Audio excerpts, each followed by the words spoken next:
One day I'm hanging out on Twitter, lurking if you like, and I see a post come up from Alice Fraser that says, Kirsty Webeck, you got to follow her. She's awesome. So lickety split, I followed her, and my life has been a lot better since. How are you, Kirsty?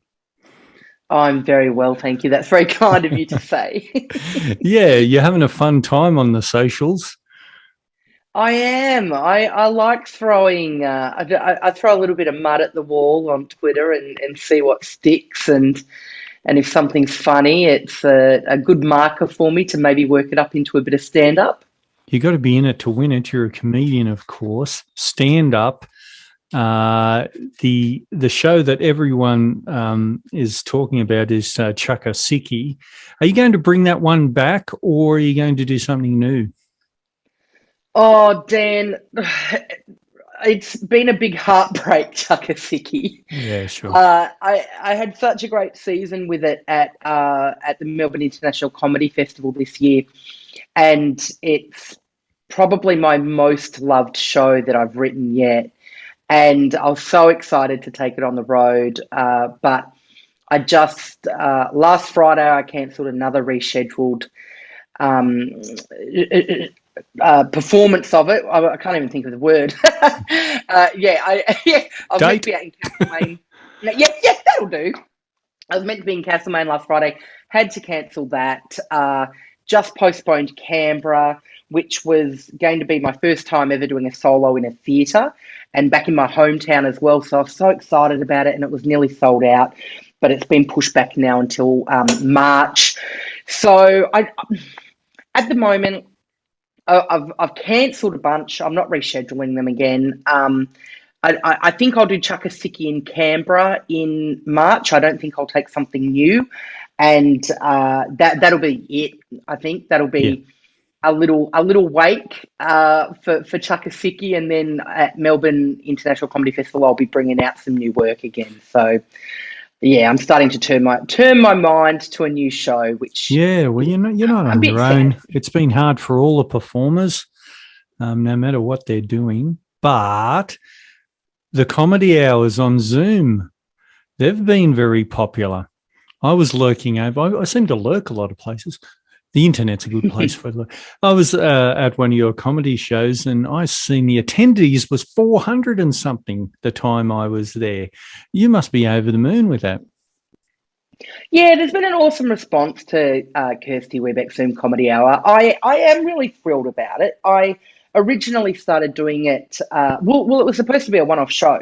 And some of my Twitter followers kept asking me to put on a live show. And then eventually I was like, well, I'm not doing anything else. I may as well. So I got a few of my mates on board, put a 1 hour show together, and that show sold out within 24 hours at about 500 people. And so we put a second one on that night straight after, and that sold over 200 tickets as well. So we've kept them going for a few weeks now, and I think the highest attendance was around 700.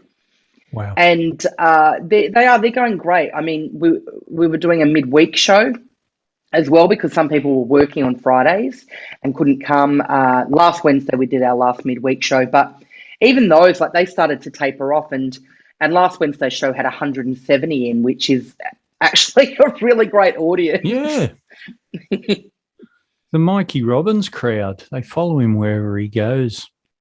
Yeah, Mikey's great. I can How was he? understand that. Haven't talked to him for a few months. Yeah, Mikey's the best. I mean, he's just such a sort of happy-go-lucky guy. He's always up to something. He's always got his fingers in a few different pies. So I love having to catch up with Mikey. Are they mainly Australian people buying the tickets to the Zoom shows? Do you know? Yeah, mostly they are. But having said that, there's a few regulars that are from the US. There's a few regulars from Scotland and England as well. There's quite a few New Zealanders on board. Then we had somebody who's been to a few shows who's from Germany, and we've had Switzerland and Japan in as well. So there's been quite a representation of overseas people popping in, which is really cool. I wouldn't have thought that there was such a groundswell of internet support for live comedy. Were you a little bit surprised, or you thought, oh, that's about right? I honestly think it's my fan base. Yeah. I don't know that there's necessarily a groundswell of support for internet-based comedy as a general rule. Sure. I mean, I've done a lot of shows, Zoom comedy shows that have had very, very, very minimal attendance as well. I think the timing was really great. We were heading back into a lockdown in Melbourne. Sydney was locked down. But at the time, I had massive engagement on my socials because I was putting a lot of time into them. And people got around it. And I think people really wanted to show some support to me and to other comedians who they knew were out of work. And then I think we managed to put together a really great show. And so many people just kept coming back week in, week out and wanting to see the new lineup. So I'm not sure if it's a general thing. I feel really lucky that I've got such a committed fan base, though, that is showing up to these shows. Yes, it's doing really well. And obviously you're looking, without saying, but I'll say it anyway, you're looking forward to playing live again. We don't know when that'll be, but sounds like the first half of next year looks realistic. We've now become amateur statisticians, haven't we? Like South Australia is on XYZ%. And totally. Yeah. I've always been an amateur statistician. But, yeah, so you're in your element. Yeah, sort of. And are any of your friends ever worried that they might get an email or a text from you and your partner saying, we actually bought a zoo? We bought a zoo. Because listening to a lot of your content, I think you're a real animal lover. And I think there is a danger if you guys drove past a property and the price was right, that you might put in an offer. We're high risk. We are both massive animal lovers. As you'd know, Dan, we have a cat that we adopted in lockdown last year, and now we have a puppy as well, who's about 4.5 months old. And we adore animals. You're right. If you had to name any comedian in the country who was most likely to buy some sort of wildlife facility, it would definitely be Elle and I. But yeah, we love them. And having pets has made such a big difference to being in lockdown, to be honest. Like, my partner's a nurse, so she goes to work each day and it's sort of business as usual for her. But for me, especially last year, like, I'm very used to it now, but I'd be on the road a lot throughout the year. Like, I could spend up to 6 months on the road in a standard year. So being at home, I'm used to being by myself a lot, but being at home, just sort of twiddling my thumbs, it was oddly comforting having a cat who has no engagement with me. And it was just nice having her in the apartment as another being. But now having Joan the puppy, like, she's all over me all day. And so, it's been great. Love it. It's just something else to bounce off, isn't it, in a house? If you're just two people bouncing off each other, and then you go, hey, and, often we've just got a cat and he'll just be lying on the bed minding his own business, and I'll give him that, give him the finger guns. There's the guy.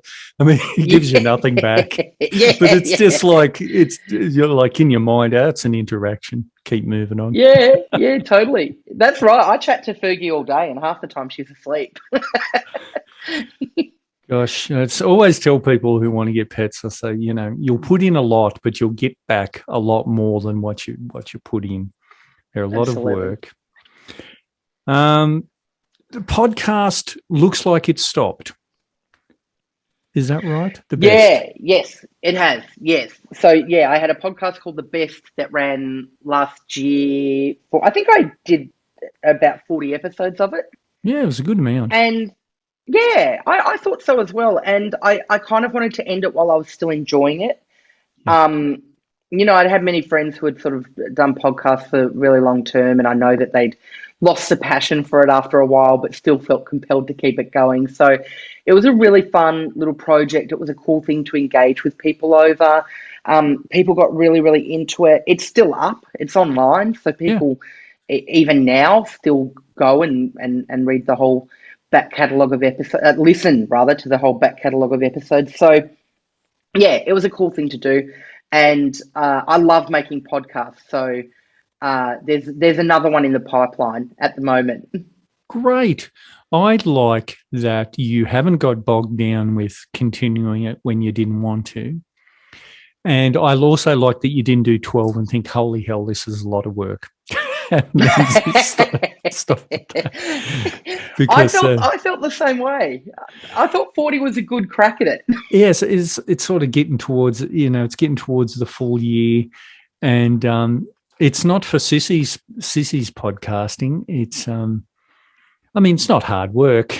It's not bricklaying or, working as a nurse or something like that. But it's the regular pressure of putting out content.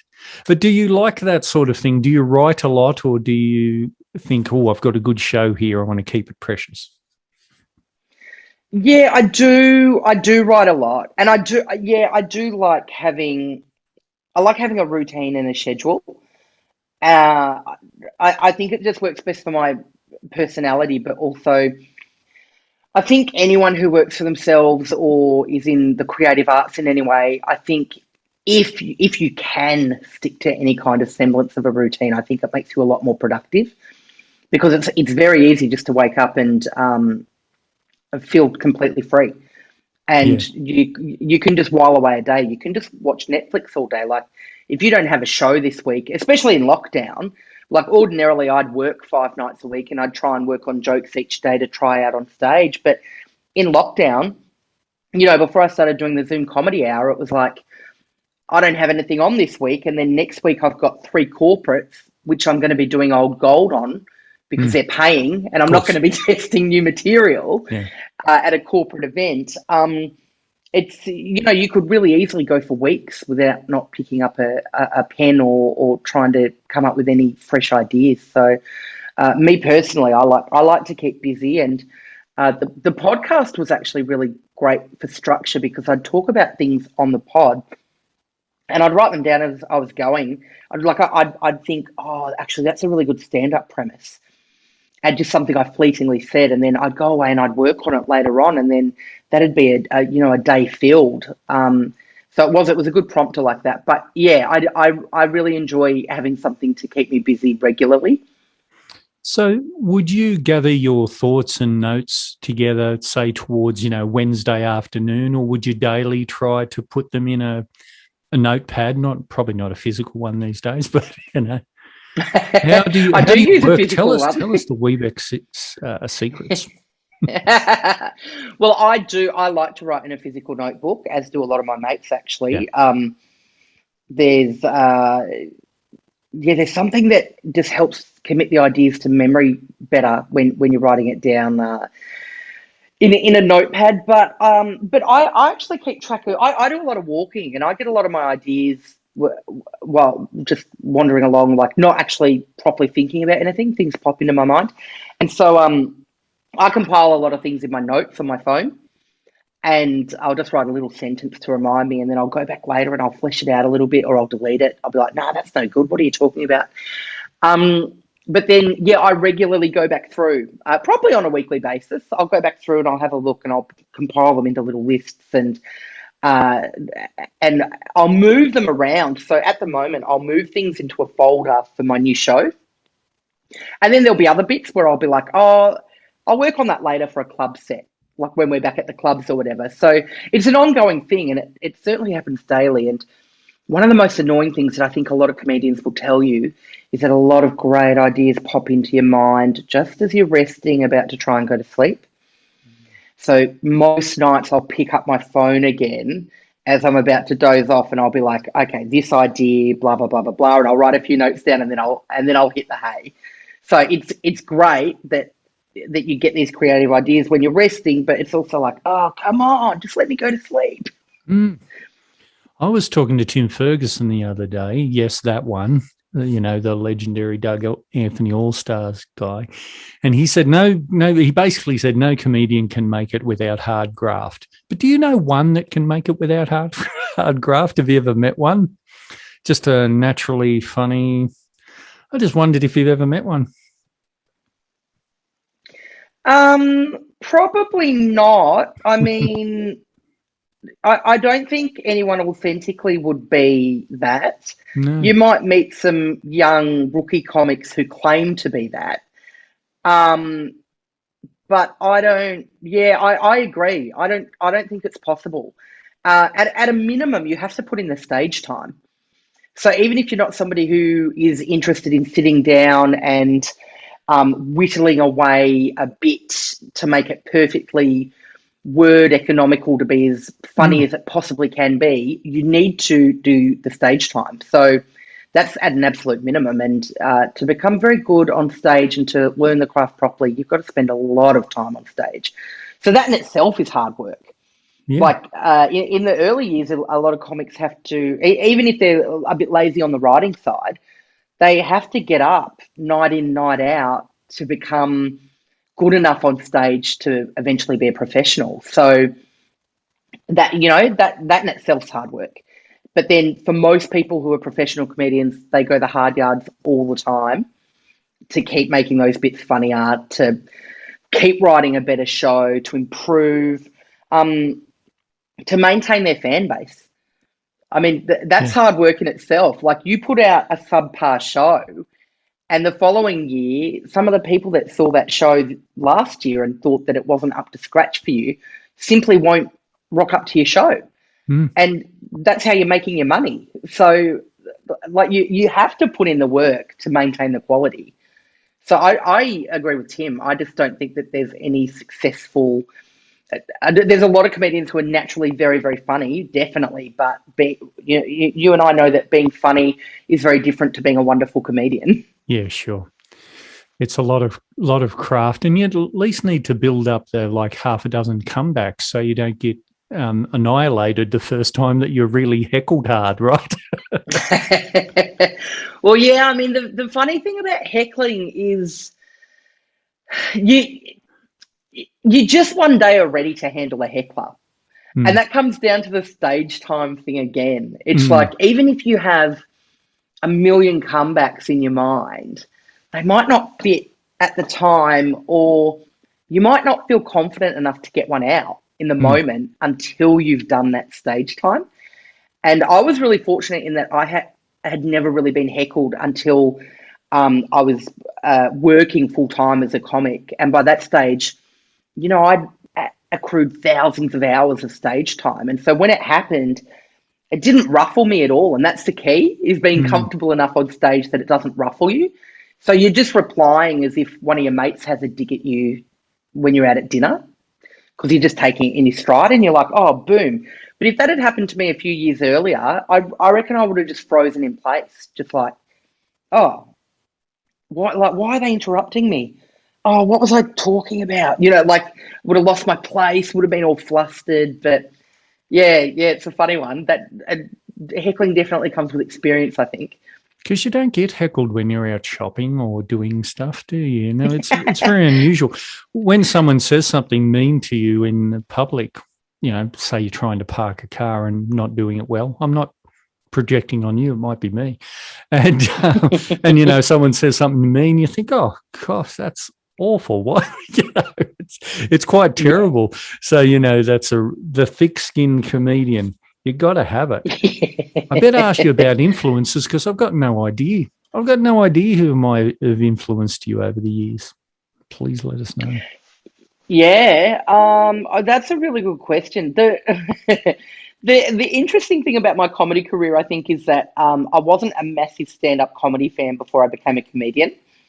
I liked it, and I grew up watching DVDs of stand up. Basically, when we rented it out, when my dad decided to hire them or whatever. But I didn't actively seek to watch stand up until I was already a comedian. And then it was the most stand up that I ever watched was watching my peers when I was sort of starting out and coming up. I used to always stick around and watch the headliner. So probably in the early days, comedians that I'd work with and I'd watch and I'd think, oh, I'd love to, be like them one day, would probably be people like Judith Lucy and Denise Scott, Cal Wilson, Will Anderson. I mean, he's really forged himself such a wonderful career, and he's so revered as well. I always looked for comedians that didn't punch down. That's something that really appealed to me. Like I loved watching these comedians working and even just talking about the minutiae and, not ragging on people or, marginalising anybody in an audience. And, anyone that I worked with or watched that was in that sort of camp, I was always like, oh, that's how I want to be for my whole career as well. And that's how I started out. I started out being really mindful of, never upsetting anybody, because the genuine reason why I'm a comedian is that I thoroughly enjoy making people laugh, and I like taking people's minds off things and giving them a bit of escape for a while. Now, if you're punching down or attacking anybody or making anybody feel bad, then you're doing the opposite of that.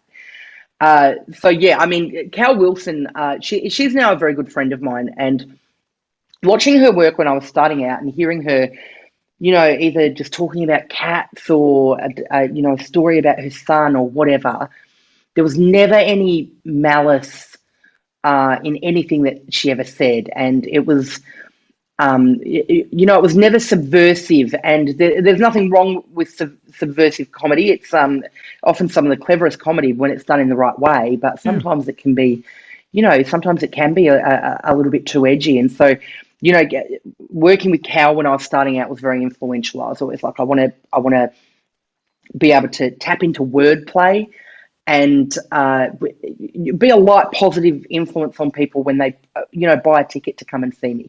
I want them to leave my show better than when they arrived. Yeah, well, look, if you have a go, if you've got 100 people and you have a go at like a certain demographic and there's 2 people, that's 2 people who have had a not fun time, right? So, why do it?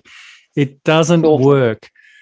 Look, Kirsty, you better tell us all the places we can find you. We know Instagram, we know Twitter, we know you've got a website. It's cracking along there. New show is in the pipeline, which is very exciting for everybody. Zoom shows coming up. What have we got? Yep. So I don't know when this will go to air, but the Friday ahead, I think it's September 17th. Next week. Yep, next week. Okay, cool. So September 24.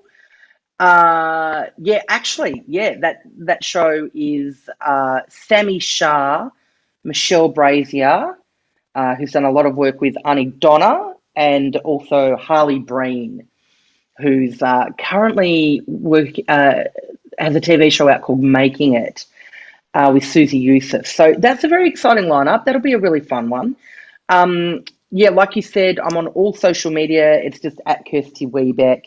KirstyWebeck.com is my website. And then, that's pretty much it. That's where you can hunt me down. All right. Any sitcom in the pipeline?